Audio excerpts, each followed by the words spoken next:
बिस्मिल्लाहिर्रहमानिर्रहीम। अस्सलाम वालेकुम नाज़रीन, आपका अपना मेज़बान नसीम अकमल ख़ान आपकी खिदमत में हाज़िर है। अच्छा, आज का हमारा सवाल है कि वो कौन सी चीज़ है जिसे सब लोग अंधेरे में ही करते हैं। बड़े उदास उदास बैठे। बस वैसे ही।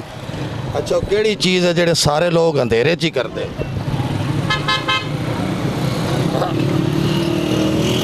कोई नहीं कह सकता। ब्याह होया जी?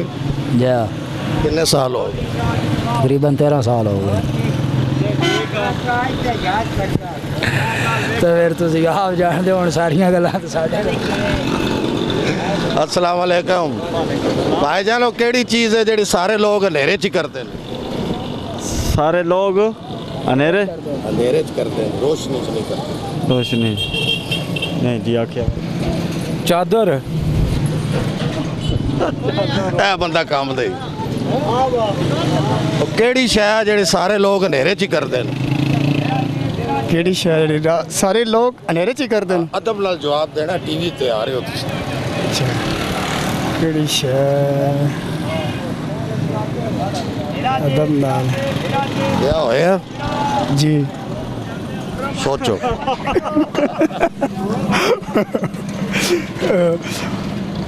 को नहीं पता। नहीं नहीं, अंधेरे च कदी कोई चबल्ले मारी? अंधेरे चमन नहीं ज़हन च आ रहे? नहीं आ रहा ज़हन से। नहीं सोचो, कोई ओला उल्ला कोई बच्चे किन्ने? बच्चे माशाल्लाह 5 ने। सारे रोशनी च पैदा होए? दसो, उजालियां च पैदा कर चुके जी भाई जी। उरे ते आओ यार, गाल ते सो फिर तो माशाल्लाह बखदे होने बच्चे हैं, बख रहे हैं सूरज यार। जी बिल्कुल। मैं सदके जावां तुहाडियां रोशनियां तो। परेशान बैठे हो? खैर परेशान दो जन महंगाई इतनी जी अंत ने आए ते है। दसो ना, हर बंदा परेशान ही के परेशान हो अच्छा, एक साडा सवाल है जी। शादी होई जी? जी, किन्ने बच्चे ने? 2 बच्चियां।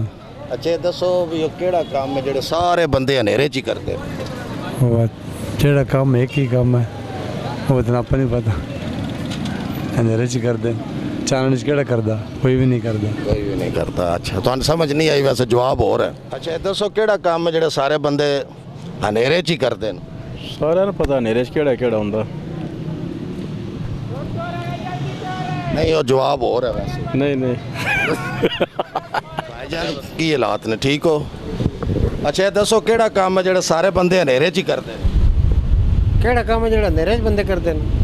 नमाज पढ़ ली, इबादत कर ली। और आज दिन भी बंदा पढ़ रहा है। इस तो अलावा अंधेरे च कोई चोरी शोरी कर ली। और चोरी तो दिहाड़ी भी अगले कर लेंदे ने अजकल, डक के भाई जी और कड्डो। और मेरी समझ तुसीं दसो भाईजान। कोई पता नहीं। नहीं, ज़हन जरा ज़हन लड़ाओ, सौखा जिहा सवाल है। साडा दे नहीं कोई नहीं।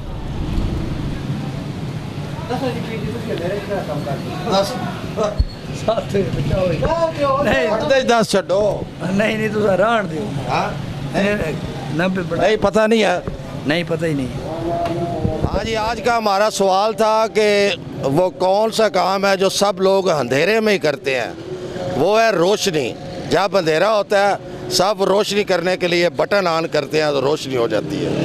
इसके साथ ही कैमरामैन बाबर शहजाद के साथ नसीम अकमल ख़ान आपसे इजाज़त चाहता है। हमेशा खुश रहें, दूसरों को भी खुश रखें, हमें भी दुआ में याद रखें। और आज की अच्छी बात, आपको खुशियाँ देने वाले इस दुनिया में बहुत कम लोग हैं। जो आपको खुशियाँ देते हैं उनको कभी नाराज़ मत कीजिए। अल्लाह हाफ़िज़।